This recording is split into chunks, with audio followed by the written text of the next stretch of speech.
Thank you, Sabrina. And now it is my pleasure to introduce Dr. Jong Lee, who will be delivering the charge to the graduates.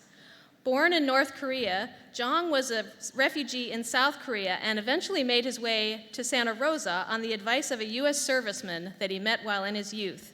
He graduated from Sonoma State in 1971 and has never stopped adding to his educational portfolio. He's a lifelong learner with all of the initials after his name to prove it: CPA, EA, CFF, MBA, and DBA. We are honored to have Dr. Lee here today because his life has been one of impact, both in the business world and in the community. He is the founder and president of the Lee Accountancy Group, which has received acclaim as one of the best firms in Oakland. And Jong is recognized as a pillar of the business community in the East Bay.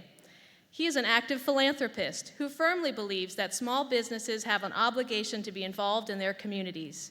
From organizing Oakland's Thanksgiving Day dinner on behalf of thousands of underserved community members, to serving in leadership roles in the public and nonprofit sectors, to generously supporting Sonoma State students as they begin to prepare their careers, Jong is unwavering in his commitment to give back. Please welcome a recipient of the Sonoma State University 2018 Distinguished Alumni Award, Dr. Jong Lee.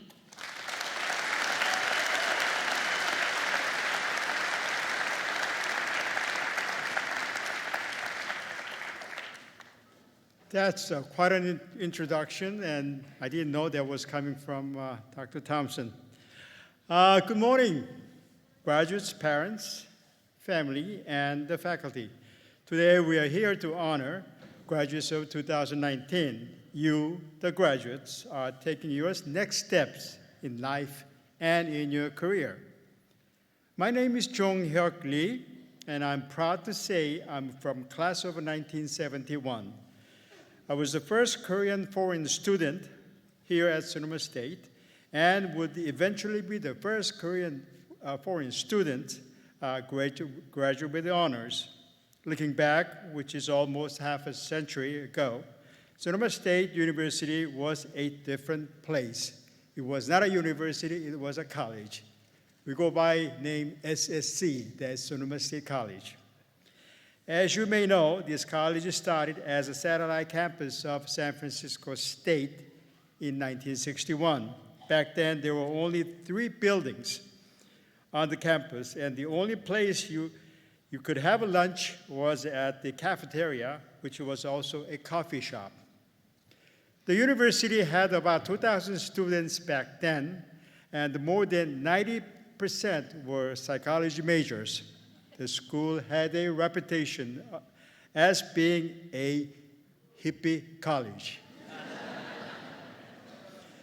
Because of its laid-back environment, most students spent time mingling outside than in the classroom. Back then, there were ashtrays on many of the classroom desks, where smoking of all sorts permitted.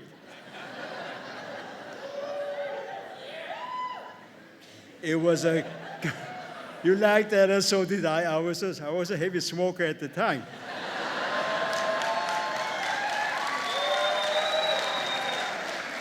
And something else.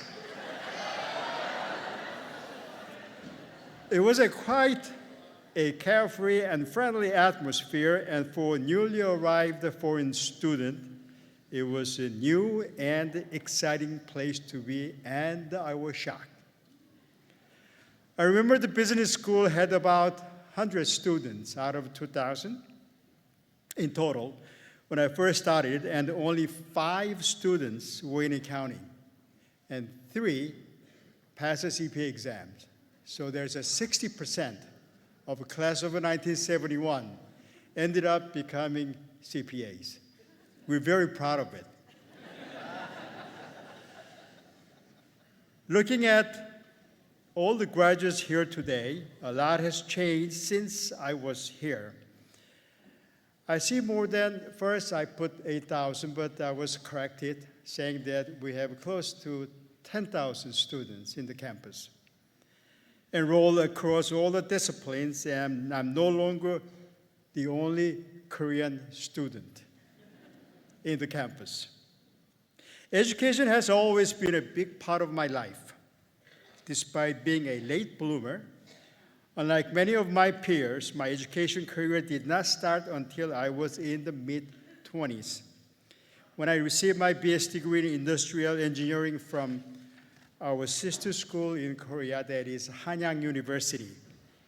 I would eventually move to America and receive my BA from Sonoma State at age 29. Completed my MBA in taxation from Golden Gate University in San Francisco at age 35 and started private accounting practice a year after at age 36 and achieved my academic pinnacle at Argosy University by earning my doctorate in business administration at the age of 66. Thank you.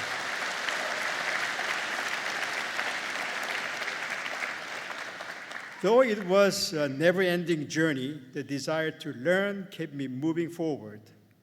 I encourage you to continue learning too. Commit to being a lifelong learner so you are always growing and bettering yourself. Standing here before you, I'm 78 years old, and in 2 years, I'll be 80. My passion for learning and growing continues to push me to make new goals and work towards them. All my life, I had to learn to schedule my time and to set 5-year goals. After every 5 years, I would reflect and look back on my performance and to see what had hindered my success. Even now in my late 20s, I have set 2 5-year goals, and I am currently working on them. I'm working towards growing a more successful practice and creating a firm that can one day become a training ground for talented entrepreneurs and accountants. I have also an audacious plan for next 5 years. I plan to increase my revenue each year by more than 20%. I will do so by comparing my projected revenue and actual performance and adjusting each year according to meet my goals. As revenue increase, we will also be adding more employees and to meet the demands of the community and the projects. We are currently a team of 20s, but in 5 years, I plan to add about 50 more employees in my firm. As my company grows, I hope to create a culture that will inspire my employees to keep learning new things and to set goals for themselves.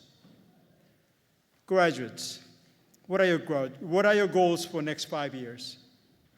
How will you measure your success? I would like to challenge you.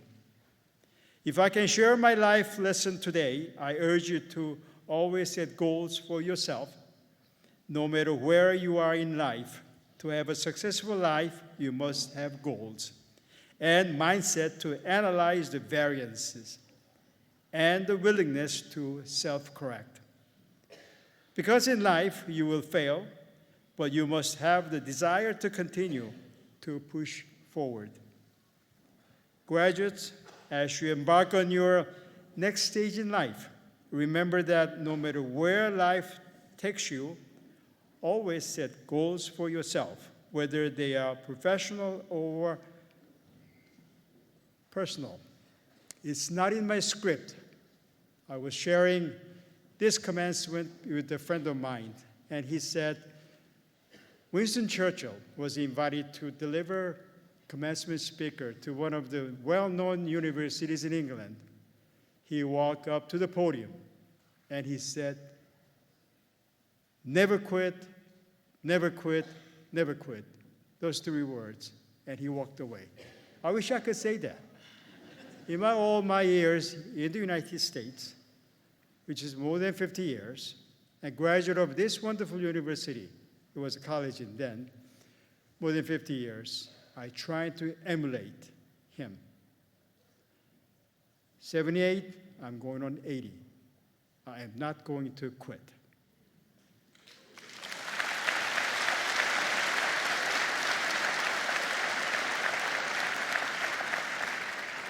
Only when you have goals do you have a clear direction on what you are working towards and how to succeed. I wish the best in all your endeavors, my friends. Thank you.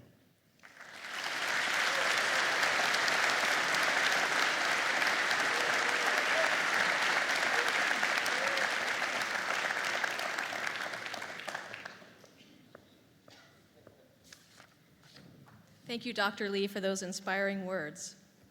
So it's now time for the presentation of the candidates. Do you know what that means? You are the candidates. All right. Our candidates have devoted a great deal of time